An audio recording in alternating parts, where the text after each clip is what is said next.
Once there lived a kind but exceedingly poor shoemaker. He was an honest, hard-working man, but he had fallen on hard times.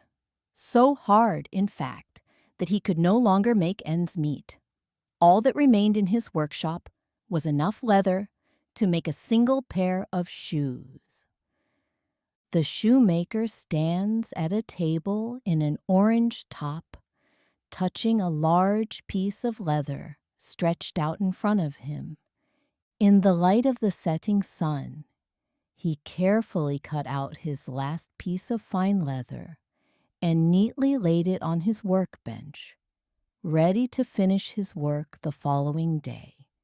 He closed the door of his workshop, let out a heavy sigh, and returned home to be with his wife.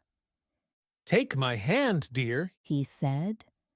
"Let us make a wish for our fortunes to change, and for our years of hard work to finally bring us the ample reward that we deserve."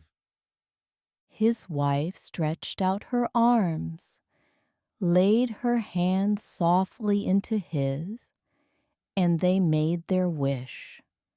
The shoemaker sits on a yellow sofa holding hands with his wife, who is dressed in a long purple dress. The shoemaker rose early the following morning.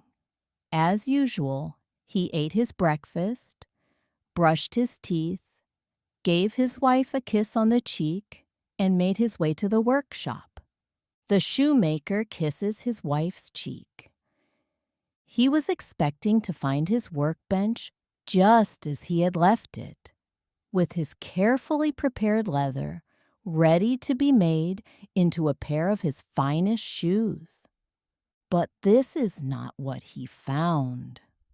To his astonishment, upon the workbench shone a fully stitched, expertly crafted, shining pair of the finest shoes your eyes could behold.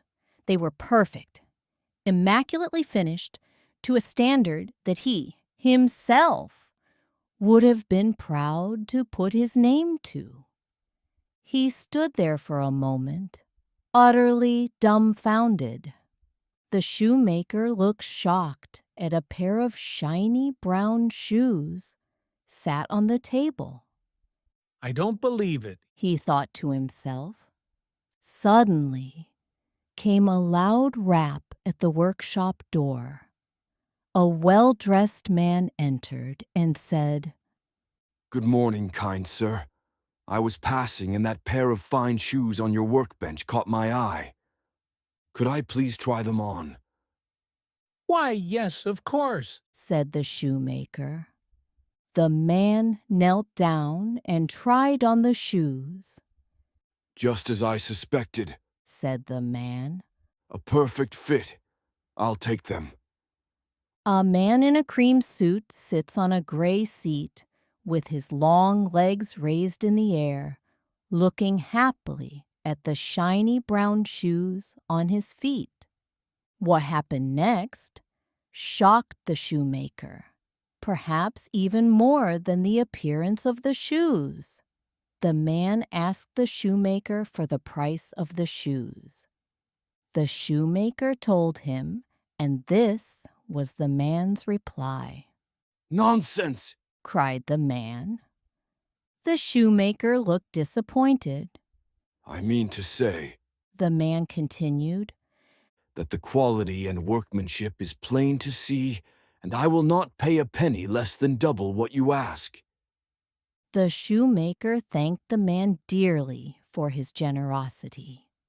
The man smiled, doffed his hat, and strode out the door wearing his new and very shiny shoes. With the money that he had received from selling the shoes, the shoemaker went out and purchased more leather. This time he had enough leather to make 2 pairs of shoes. In the light of the setting sun, he carefully cut out 2 pieces of fine leather and neatly laid them on his workbench, ready to finish his work the following day. The next day arrived. To his astonishment, the same thing had happened again, but this time there was not one pair of shoes on his workbench. There were two, and as before, the quality of the workmanship was so exquisite that two well-dressed men came into his workshop and paid twice the asking price. The shoemaker looked shocked at two pairs of shoes on the table. One pair is blue and one pair is purple. This continued day after day. With the takings from the day, the shoemaker would buy enough leather to prepare twice the number of shoes for the following day. And every morning, the shoes would be immaculately prepared, polished and stacked on his workbench, ready to be sold. 4 pairs, 8 pairs, 16 pairs, 32 pairs, 3 shelves full of colorful shoes. This pattern carried on for weeks until the shoemaker was selling many thousands of pairs of shoes every single day, each as expertly crafted as the last. The shoemaker and his wife were no longer poor. In fact, they had become quite rich from selling so many shoes. One night, the shoemaker turned to his wife. Dear wife, He said, I feel so blessed for our wonderful fortune of late, and I long to know the secret behind this shoemaking magic, so we can show our deepest thanks. Perhaps we should stay up tonight. replied his wife. We can creep down to the workshop by candlelight. The shoemaker agreed. That very night, as the clock struck midnight, they each lit a candle, silently made their way to the workshop and peered in through a slightly open window. What they saw was so magical, it instantly took their breath away. The shoemaker and his wife pushing open a window while carrying candles. An army of beautiful elves filled the workshop. Each elf was no more than 6 inches tall and sat upon a tiny wooden stool, working furiously, one elf per shoe. A group of small elves with bright green hats and outfits sit on stools holding shoes and tools.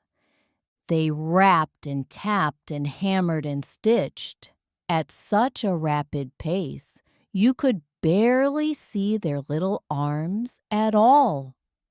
One elf stood out.